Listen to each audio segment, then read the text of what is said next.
Welcome on in, everyone. It's Malliem back with another weekly horror story. If you've got a story you'd like to share, feel free to post it to my subreddit linked below.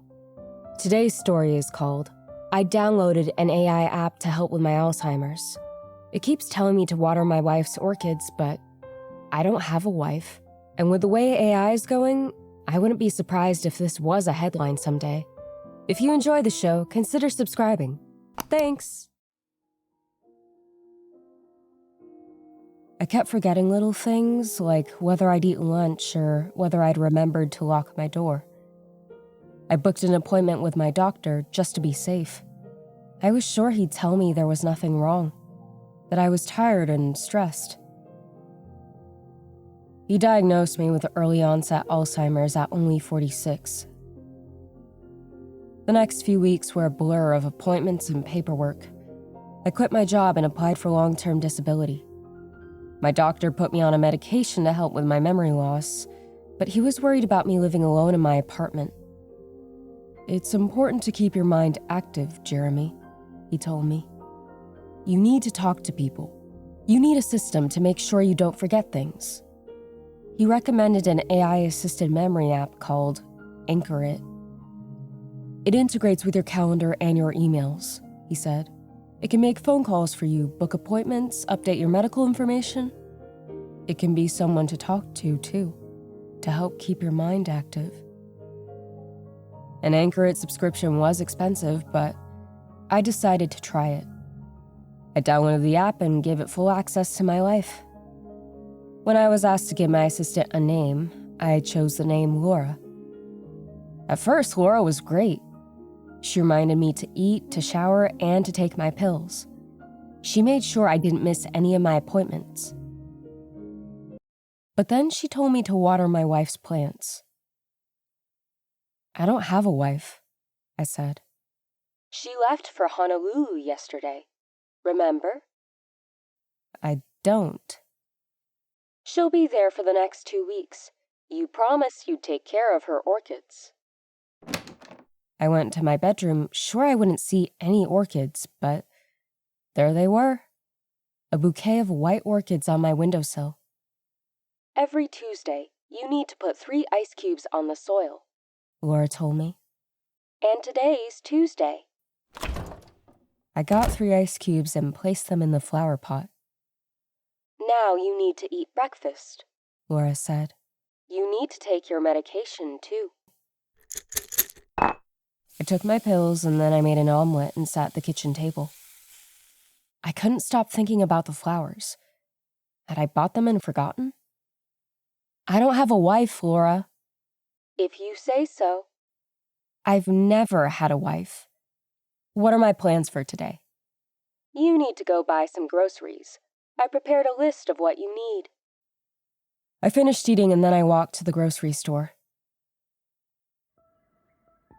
One of the worst side effects of my Alzheimer's medication was vivid dreams. The dreams were often nightmarish. When I woke up from these nightmares, my thoughts would be strange, jumbled and distorted.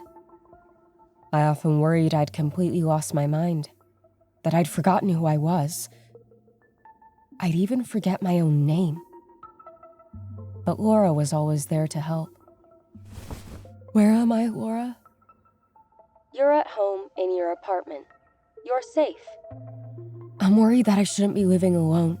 What if this gets worse? Maybe I should go live closer to my sister. Your sister is married with 3 kids. You didn't want to be a burden on her. Remember? That's right. Shannon wrote to you last night. She sent a picture. Who's Shannon? Your wife. Shannon's picture appeared on my phone. She was pretty, around the same age as me. Brown eyes and long, curly black hair. She wore a pink lei around her neck, smiling at the camera, holding her margarita next to her face. I don't know who this woman is, I said. You're confused, Jeremy. You've forgotten. If I am married to this woman, why aren't there any pictures of her in the apartment?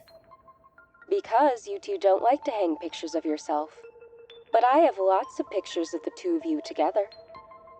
She showed me a picture of me and Shannon on vacation at a resort in Mexico. A picture of Shannon and me standing in front of a church, about to be married. Maybe I had forgotten? But how could I forget my own wife?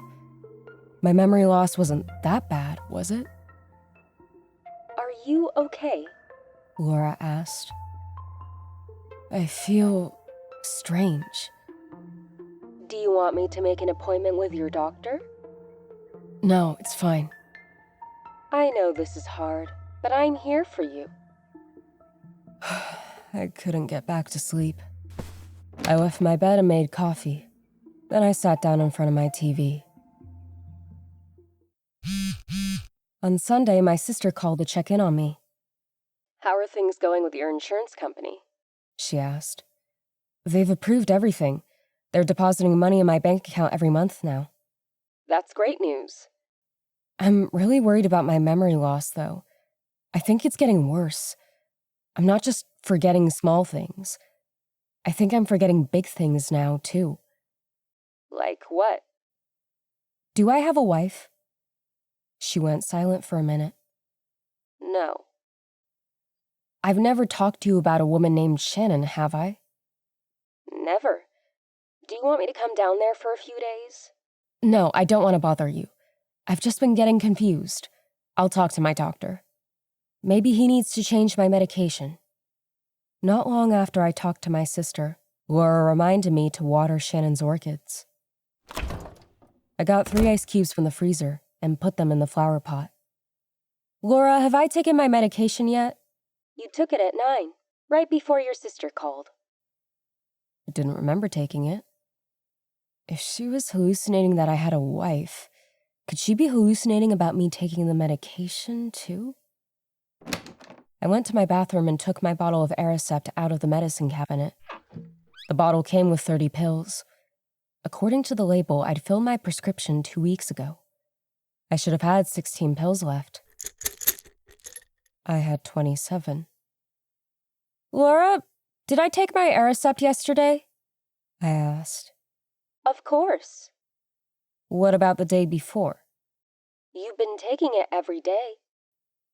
Then why do I still have 27 pills? I'm not sure. Did you fill your prescription twice by mistake? I don't know. Did I? You're the one organizing my schedule. I'm sorry, Jeremy. Please make an appointment with my doctor. I want to talk to him about this. I turned on my TV and had just sat on my couch when someone buzzed my apartment. I walked to the intercom. Who is it? I have a delivery for Shannon. I let him inside and then took the elevator down to the lobby. The delivery driver handed me a large box that I brought back upstairs. I found a pair of scissors and opened the box. Inside was a pair of women's shoes. Did you order these shoes? I asked Laura. I didn't. Shannon must have. I don't know any Shannon. You're confused. I'm not. I talked to my sister. She told me I'm right. I've never been married. You're sure she said that? Yes. I sat on my couch and put my head in my hands. My sister had said that. Hadn't she? Just make the appointment with my doctor, I said. I turned on the TV. I felt anxious. I watched a movie hoping it would help me relax. But then someone buzzed my apartment again. Who now? I walked back over to my intercom. Hello? This is the police.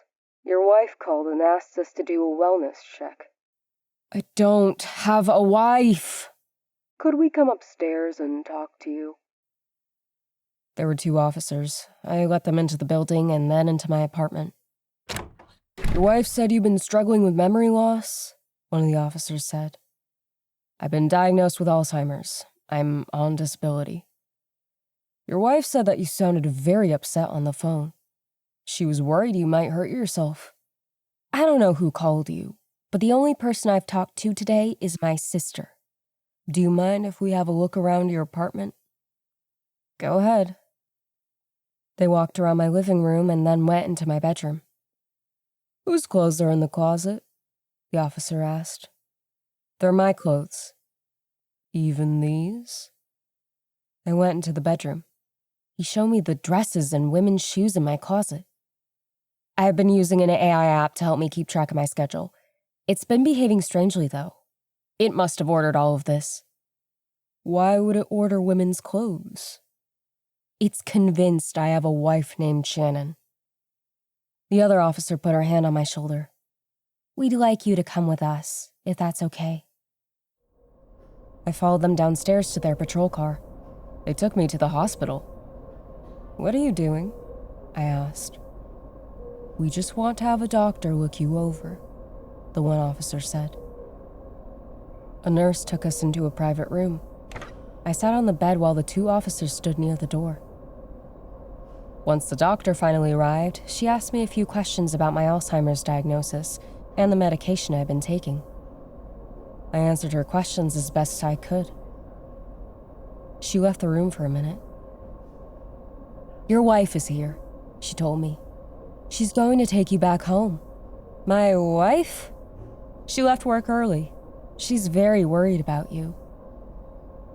The officers brought me to the waiting room. A woman with curly black hair and wearing a green trench coat stood near the reception desk. The same woman I'd seen in the pictures Laura had shown me. She walked toward me and then hugged me. I've been so worried about you, she said. You were talking so strangely on the phone. Nothing made sense. I don't remember. She ran her hand through my hair. It's fine. You've had a long week. Let's get you back home. She turned to the officers. Thank you for all your help. We really appreciate it.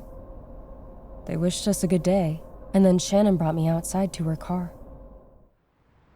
I'm sorry, I said. I really don't remember you. It's okay. It's such a horrible disease, but we'll get through this. She picked up my hand and kissed it. Then she started the car. Are you hungry? She asked. You must be starving. Let's get some food. She pulled out onto the street. She drove fast, nearly twice the speed limit, swerving between cars. I balled my fists. Can you slow down? Am I scaring you? She laughed. Don't worry, I'm not going to hurt you. She stopped at a fast food restaurant and ordered some food at the drive-thru. Then we went back to our apartment. The apartment looked different. Women's shoes were near the front door. Pictures I didn't remember were hanging on the walls. The couch in my living room had been repositioned. We sat on the couch and started eating. I turned on the TV. What do you want to watch? I asked. We were watching a documentary about walk-ins, remember? She took the TV remote from me and started the documentary. What are walk-ins? Alien spirits. When people get traumatized, really badly traumatized, their souls sort of open up and these alien spirits can walk right inside of them, take over their bodies. She picked up her phone and opened the Anchor It app. Levi, how many walk-ins did we identify in Honolulu? 23 of them, and that was just in the Waianae coast. That's why we had to get out of there. Hawaii was full of them. She turned to me. We had to get out, she said. We watched the documentary. A group of people wandered the woods, filming strange alien graffiti, while a man talked about soul traps and out-of-body experiences. Shannon ran her fingers through my hair. Your hair has gotten so long, she said. When's the last time you had a haircut? I tried to open the Anchor It app, but Shannon stopped me. Don't bother, she said. Let me get my scissors. I used to work as a hairdresser. She went to the bathroom and came back with a big pair of long, metal scissors. She paused the documentary. Let's do this in the kitchen, she said. It'll be easier to sweep up after. We went to the kitchen. I sat on one of the kitchen chairs. Shannon walked behind me and ran her fingers through my hair. You have such nice hair. It's very soft, very thick. She cut off a big chunk of it. It felt like she'd cut it right to my scalp. How long were you in Hawaii? I asked. A few weeks. You just got back today? Last night. You met me at the airport, remember? You took such good care of my orchids. Her scissors snipped and another clump of hair fell to the floor. You been good while I was gone? She asked. I've just been here, watching TV and reading. Another wad of my hair fell to the ground. Some things will need a change. The layout here is just off. The decorations. Honestly, I can't stand it. Do you mind if I do a bit of redecorating? I guess not. That's good. My last husband hated when I redecorated. That's a big reason why we broke up. Shannon, you moved the furniture around again? She laughed. But you don't mind. You're a good man, Jeremy. We'll take care of each other. She cut another clump of hair. This time, her scissors nicked my ear, though. Blood trickled over my earlobe. Ow! Sorry, did I get you? Yes. Oh, it's bleeding, too. I need to clean that up. Where are the Band-Aids? Why doesn't she know? In the bathroom. I'll be right back. She got a Band-Aid and stuck it to my ear. Then she kept cutting. I'm almost done. Someone buzzed my apartment. Who's that? Shannon asked. I'm not sure. Were you expecting anybody? No. Then just ignore it. Whoever it was buzzed again. I'm going to go see who it is, I said. Fine. I went to the intercom. Hello? That's you, Jeremy? It was my doctor. Yes. What are you doing here? The hospital called. They told me what happened. They said your wife had picked you up. I thought it was strange, though, since you don't have a wife. I thought I'd come here and check on you. Could I come upstairs?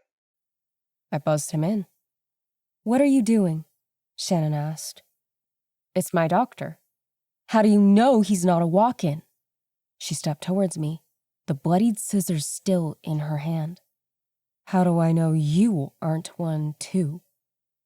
What are you talking about? Don't think I didn't see the scar on your head. She lunged at me. I held my hand up. She stabbed her scissors into my palm. We fell to the ground. I grabbed her wrists and forced the scissors out of her hand. My doctor pounded his fist against my door. What's going on in there? Are you okay? Call the police! Shannon ran into the bathroom, locked the door, and started screaming. My phone started ringing. It was Laura. Your wife needs your help, Jeremy, Laura told me.